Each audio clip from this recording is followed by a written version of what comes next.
The iPhone 16 Pro Max is coming with some epic upgrades to surpass Samsung's latest flagship, as well as upgrades to the non-Pro models, so make sure you hit subscribe now and we'll get right into it. So first up, we've got more confirmation that both the iPhone 16 Pro and the 16 Pro Max are going to feature the new Tetra Prism zoom lens that offers 5x optical zoom. While this was exclusively for the Pro Max last year, a new report from DigiTimes backs up all of the previous reports, and a new quadruple reflective prism design allows for the same zoom in a slimmer profile camera module. Now next up, we've got news that all 4 models of the iPhone 16 are going to be featuring the new A18 chipset, but it's not quite what it seems. Now, Apple changed things up last year and gave the non-Pro models worse chipsets than the Pro, and it looks like they're going to be doing the same again this time round, although they're going to be covering it up with a bit of marketing. All 4 models are going to have a chip called the A18, but the non-Pro models are going to be using different chips to the Pro models, and they're going to have fewer CPU and GPU cores, and they're not going to perform as well as the Pro models. Now we will, however, have 8GB of RAM as standard for the non-Pro models, as it's the minimum required for Apple Intelligence. And of course, the new A18 in the Pro models is going to be an incredibly powerful chipset, and it's going to be the most powerful mobile phone chipset at launch, with considerably more raw performance than its competitors, including the S24 Ultra. Now somewhere else where the iPhone 16 Pro models are going to shine is going to be with the new displays, and they're getting an upgrade to the new M14 OLED panels from Samsung Displays. Now according to a new report from the Elec, both the iPhone 16 Pro and the 16 Pro Max are going to be getting the new M14 OLED panels. And if we look at something like the S24 Ultra that's using the M13 panels and still achieves a peak brightness of 2600 nits, it means that when it comes to the iPhone 16 Pro models, we can expect at least 3000 nits of peak brightness. Now the higher levels of brightness are going to make it much easier to operate your phone in brighter conditions, especially when you're out under direct sunlight. Now next up, we've got some iPhone 16 Pro cases which show the same design that we've all been expecting, but you can also see there's a massive camera cutout to these cases, and this is making many believe that the previous reports about camera upgrades are correct. Now the report again backs up that the iPhone 16 Pro is going to be getting that 5x Tetra Prism zoom camera that we saw on last year's Pro Max, and there's also been plenty of reports about a larger primary camera sensor for better quality photos and videos.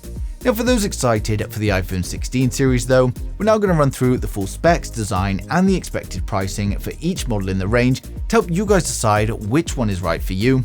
So make sure you hit subscribe now and we'll get right into it. So first up, we have the standard iPhone 16. And with the standard iPhone 16, we get a 6.3-inch OLED display, but unfortunately, this is still going to be an LTPS display. The iPhone 16 is going to have a taller aspect ratio than last year, and it's going to be protected by Ceramic Shield 2. We get the new Dynamic Island, which covers up the 12-megapixel selfie camera and Face ID sensors, and then on the rear we've got a 48-megapixel primary camera and a 12-megapixel ultra-wide. It's powered by the A18 chipset, and it's likely coming with 6GB of RAM and up to 512GB of storage. It's also powered by a 3450 mAh battery with 30W fast charging, and it's going to come with advanced 5G, Bluetooth 5.3 and Wi-Fi 7. Now it will of course ship with iOS 18 and is expected to launch from around $850 in September 2024.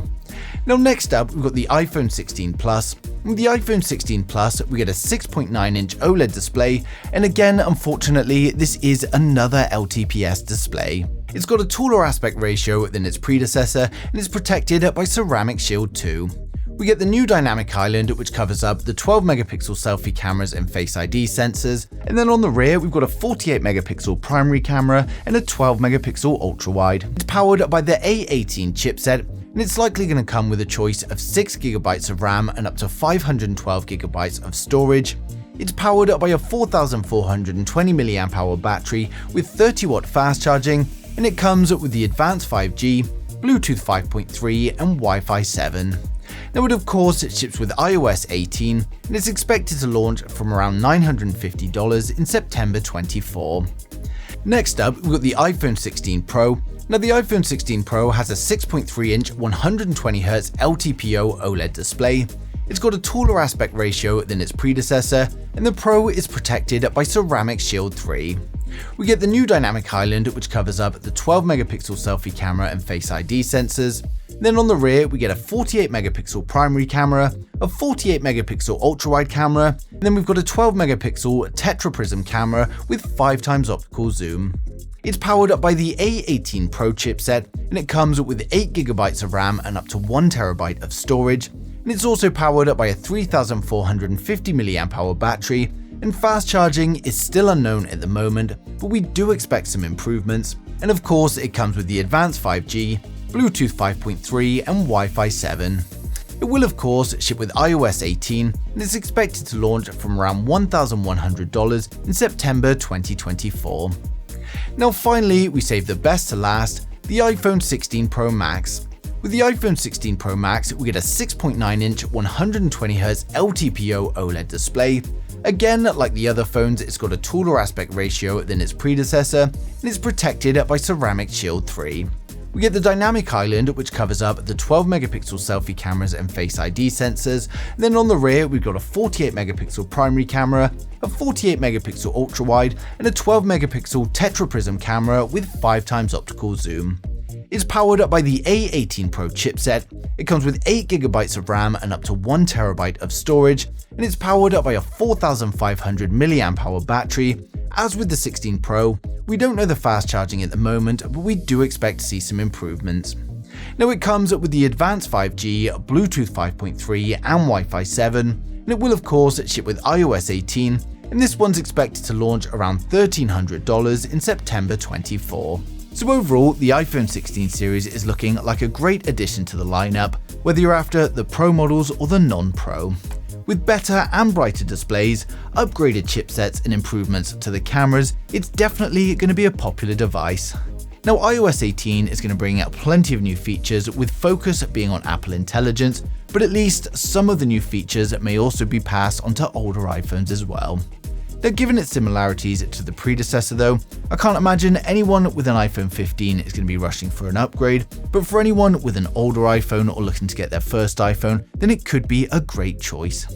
Now launch is still a little bit away, but of course we're going to get more and more leaks as we approach it, and I'll be sharing them as soon as they come in, so make sure you subscribe so you don't miss a thing in the future.